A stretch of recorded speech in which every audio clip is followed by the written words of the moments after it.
Bathroom या जो रानियाँ जो है यहाँ पर नहाया करती थी इस बाथरूम के अंदर। तो ये है बाथरूम, ये आप देख सकते हो। मेन बेडरूम हुआ करता था, यानी कि यहाँ पर जो उनका रहना सहना या जो भी हुआ करता था ये मेन बेडरूम हो गया। जितना भी इसमें लकड़ी का जो महल बना हुआ था सारा का सारा जल गया था और 3 महीने तक जो है इसमें आग लगती रही थी। Hello friends, welcome back to my YouTube channel. तो दोस्तों कैसे हो आप सब? आई होप कि आप सभी बढ़िया होंगे। तो आप देख रहे होंगे कि पहाड़ों में कहाँ गया मैं। तो एक्चुअली में जैसा कि आपको पता है कि मैं इस वक्त जो जयपुर में हूँ। गाइस आज सुबह ही जो मैं सबसे पहले गया था हवा महल, फिर हवा महल के बाद मैंने प्लान किया कि अभी चलते हैं नाहरगढ़ फोर्ट। तो अभी मैं जा रहा हूँ नाहरगढ़ फोर्ट, और नाहरगढ़ फोर्ट जो है यहाँ थोड़ी सी दूर है। बेसिकली मैंने हवा महल से जो है एक बाइक की थी ऊबर से, तो बाइक वाले ने मुझे जो है गेट के पीछे छोड़ दिया। वहाँ से जो है 600-700 मीटर और पैदल चलना पड़ता है। तो अभी मैं पैदल यहाँ से जा रहा हूँ और बाइक वाले भैया जो है मुझे गेट के बाद छोड़ कर चले गए। तो चलिए चलता हूँ और दिखाता हूँ आपको नाहरगढ़ फोर्ट। तो गाइस ये जो पहाड़ पर ना बहुत ही ऊपर बना हुआ है, एकदम पहाड़ के ऊपर। और देखिए यहाँ पर जो है बहुत सारे ऑटो वगैरह ये सब जो है वही है, सब टूरिस्ट को लेकर के यहाँ पर आते हैं, सब लोग घूमने वाली हैं। और सामने ही जो है नाहरगढ़ फोर्ट है और इधर से जो है ये वे है रास्ता है आने के लिए। बाकी अभी चलते हैं किले के अंदर और आपको बताता हूँ इसकी हिस्ट्री और आपको दिखाता हूँ कैसा है नाहरगढ़ फोर्ट।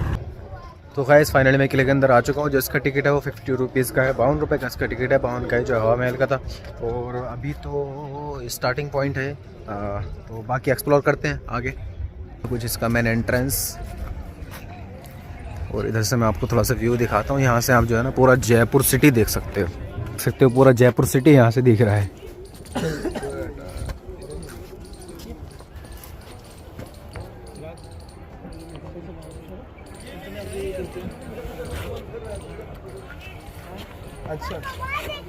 गाइस अगर मैं इस किले की हिस्ट्री की बात करूँ तो इसको 1734 1734 में सवाई राजा जयसिंह के द्वारा बनाया गया था, जिनको जयपुर सिटी का संस्थापक भी कहा जाता है कि उन्होंने ही जयपुर शहर को बसाया था। उसके बाद में भी इसमें कई काम हुए, टोटली पूरी तरह से जो है 1868 ईस्वी में बन करके तैयार हुआ था। इस किले का जो पहले नाम था वो तो सुदर्शनगढ़, लेकिन कहा जाता है कि इसमें जो है कुछ आत्माओं को भटकती रहती थी, ऐसा कहा जाता है। तो उसके बाद में जो हिंदू पंडित वगैरह थे या विद्वान थे, उन्होंने कहा कि इसको जो है नाहर के नाम से इसको कर दिया जाए। तो बाद में जो है इस किले का नाम नाहरगढ़ फोर्ट कर दिया गया। तो अभी जो है इसको नाहरगढ़ फोर्ट के नाम से जाना जाता है। और ये जो है अरावली पर्वत यानी कि अरावली पहाड़ पर बना हुआ है, जो कि जयपुर सिटी के इसके चारों तरफ जो है जयपुर शहर है और बीच में जो है ये बना हुआ है। तो अगर आप जयपुर से नीचे से ऊपर आते हो तो आपको जो है आधा घंटा लगता है तकरीबन आने में घूम घूम के। वैसे तो अगर सीधा पैदल चढ़ोगे तो 10 मिनट में चढ़ जाओगे। लेकिन तो अभी मैं जहाँ पर खड़ा हूँ इसका नाम है काली बुर्ज। तो बेसिकली ये जगह होती थी जहाँ पर कि सेनापति या जो सिपाही होते थे वो किले की हिफाजत के लिए यहाँ पर जो खड़े हुआ करते थे। तो ये सारे यहाँ पर जो झरोके यानी कि विंडो बनी हुई है, यहीं पर जो है उस ज़माने में सेनापति या सिपाही जंगजू जो है खड़े हुआ करते थे और किले की हिफाजत यहाँ से किया करते थे। सो गाइस इधर में जो आप देख रहे हो ये है श्री राघवेंद्र भवन बना हुआ है। तो बेसिकली अभी जो हम इसी के अंदर चलते हैं। तो ये जो श्री राघवेंद्र भवन है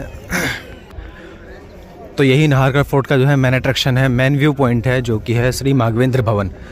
श्री माघवेंद्र भवन की बात करूँ तो इसको जो है सवाई राजा मधु सिंह द्वारा बनाया गया था, जिसमें कि बेसिकली उस ज़माने में जो जयपुर की रानियाँ थी या जो राजघराने की रानियाँ हुआ करती थी उनके लिए घर बनाया गया था।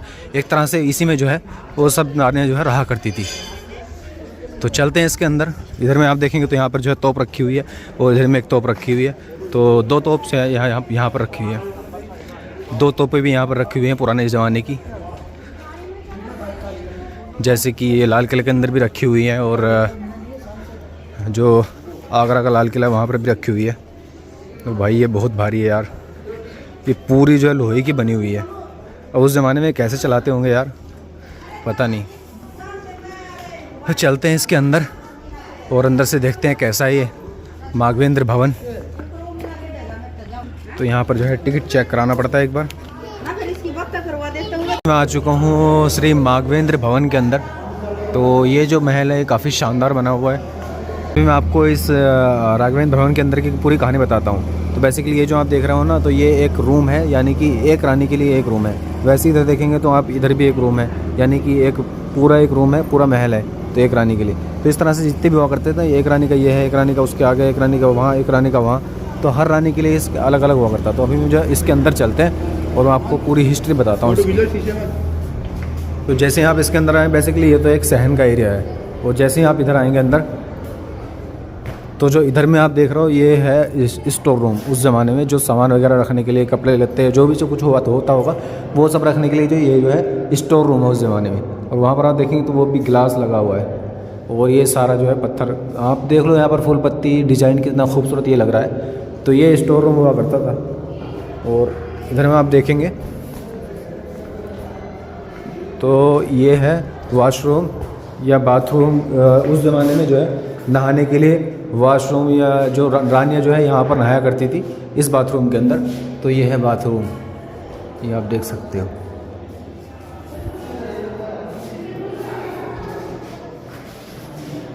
तो इसमें पानी को बाहर निकालने के लिए वहाँ पर जो है इसमें छेद किया हुआ है। तो ये जो है यहाँ पर नहाने के लिए जगह हुआ करती थी, बाथरूम हुआ करता तो उस ज़माने में रानियों के लिए। और इधर में जो है ये जीना है ऊपर जाने के लिए, क्योंकि इसके जो है 2 फ्लोर है। और इसके आगे हम जाएंगे तो बेसिकली उस ज़माने में क्या था कि हर रानी के पास जो है 2-3 सर्वेंट, 2-3 नौकरानी हुआ करती थी। तो हर नौकरानी के लिए जो है एक रूम हुआ करता था, यानी कि एक नौकरानी के लिए जो ये कमरा है और दूसरी के लिए वो कमरा है। तो ये जो बाहर वाले रूम है ये दोनों जो है नौकरानियों के सर्वेंट्स के हुआ करते थे। और अब हम आते हैं आगे। तो बेसिकली जैसे यहाँ से अंदर एंटर करेंगे तो ये था मेन।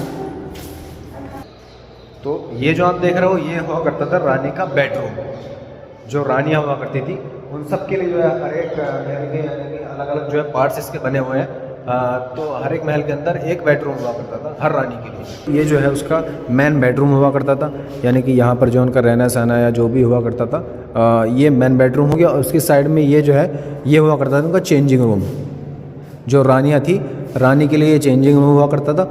और इधर से आप देखेंगे तो वो है उनके डाइनिंग रूम, यानी कि वहाँ पर खाना वाना खाना या ये सब काम यहाँ पर किया करती थी। और ये देखने में तो काफ़ी शानदार है। ये सब जो अलग अलग कलर के शीशे टाइप के आपको दिख रहे हैं ना, तो ये भी उसी ज़माने के लगे हुए हैं।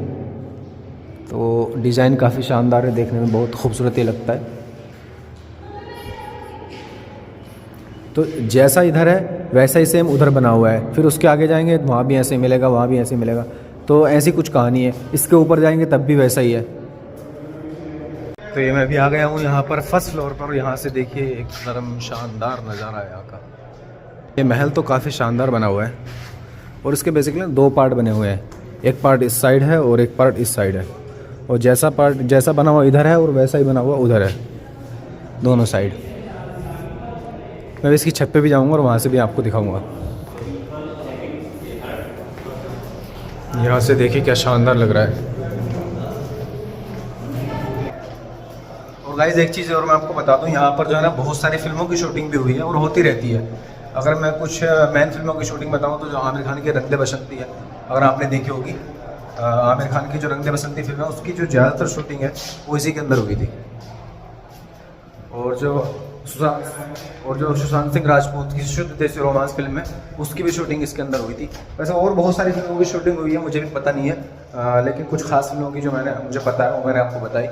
इसके अंदर शूटिंग होती रहती है, आज भी कुछ शूटिंग यहाँ पर चल रही है। कहते हैं कि ये जो किला बना हुआ है नीचे तो ये ईंटों का पत्थर का बना हुआ है, लेकिन इसके ऊपर जो है और लकड़ी का बनाया गया था। और भी इसके अंदर जो है बहुत सारे महल वगैरह अलग अलग भवन बने हुए थे। लेकिन कहते हैं कि जब अंग्रेज़ों का शासन हिंदुस्तान में था, जब ब्रिटिशर्स की यहाँ पर हुकूमत थी, उस वक्त जो है उन्होंने इस किले में आग लगा दी थी। और कहते हैं कि जितना भी इसमें लकड़ी का जो महल बना हुआ था सारा का सारा जल गया था। और 3 महीने तक जो है इसमें आग लगती रही थी, यानी कि 3 महीने तक लगातार जो है ये नाहरगढ़ फोर्ट जलता रहा था। तो उसके बाद में जो अभी जो कुछ बचा है वो यही बचा है, जितना कि पत्थर का बना हुआ था और कुछ में जो इसमें है। और उसके बाद इसमें जो कुछ है गवर्नमेंट के द्वारा मेंटेनेंस हुआ है जब इंडिपेंडेंट भारत बन गया उसके बाद। तो अभी हम चलते हैं यहाँ से नीचे, और भी कुछ चीज़ें हैं वो भी मैं आपको दिखाता हूँ यहाँ पर नाहरगढ़ फोर्ट के अंदर।